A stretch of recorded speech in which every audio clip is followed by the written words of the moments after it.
Of market transaction എന്ന് പറയുന്നൊരു സംഭവമുണ്ട്. ഓഫ് മാർക്കറ്റ് എന്ന് പറഞ്ഞാൽ ഒരാളിൻ്റെ ഡിമാറ്റ് അക്കൗണ്ടിൽ നിന്ന് വേറൊരാളുടെ ഡിമാറ്റ് അക്കൗണ്ടിലേക്കോ അല്ല അയാളുടെ തന്നെ ഒരു ഡിമാറ്റ് അക്കൗണ്ടിൽ നിന്ന് ആളുടെ വേറൊരു ഡിമാറ്റ് അക്കൗണ്ടിലേക്ക് ഷെയർ ഡെബിറ്റ് ചെയ്തിട്ട് അങ്ങോട്ട് ക്രെഡിറ്റ് ചെയ്ത് കൊടുക്കുന്ന ഒരു ട്രാൻസാക്ഷനുണ്ട് ഓഫ് മാർക്കറ്റ് എന്ന് പറയുന്നത്. എനിക്കിപ്പം എൻ്റെ ഡിമാറ്റ് അക്കൗണ്ടിൽ നിന്ന് ഞാൻ വേറൊരാളിന് ഓഹരി മാറ്റി കൊടുക്കുന്നു. നമ്മൾ ഫണ്ട് ട്രാൻസ്ഫർ ചെയ്യുന്ന പോലെ ഓൺലൈൻ ഫണ്ട് ട്രാൻസ്ഫർ ഒക്കെ ചെയ്യാറില്ലേ, IMPS, RTGS, NEFT, അതുപോലെ ഈ ഓഹരികൾ നമ്മൾ വേറൊരാളുടെ അക്കൗണ്ടിലേക്ക് മാറ്റി കൊടുക്കാൻ പറ്റും. പൈസ കൊടുക്കുന്നതിന് വരെ ഓഹരി കൊടുക്കാം.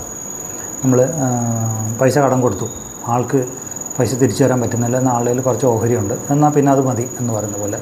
ഇപ്പോൾ സ്ഥലം ആൾക്കാരിങ്ങനെ പണയം വയ്ക്കാറില്ലേ, അതുപോലെ അസറ്റ് മാറ്റാൻ പറ്റും. ഓഫ് മാർക്കറ്റ് എന്ന് പറഞ്ഞാൽ നമ്മൾ വേറൊരാളുടെ അക്കൗണ്ടിലേക്ക് ഷെയർ മാറ്റി കൊടുക്കുന്നതാണ്. ഒരു അക്കൗണ്ടിൽ നിന്ന് ഡെബിറ്റ് വേറൊരു അക്കൗണ്ടിലേക്ക് ക്രെഡിറ്റ് ചെയ്യുന്നതാണ് off market. Normal market off മാർക്കറ്റിന് ചെറിയൊരു ഡിഫറൻസ് ഉണ്ട്.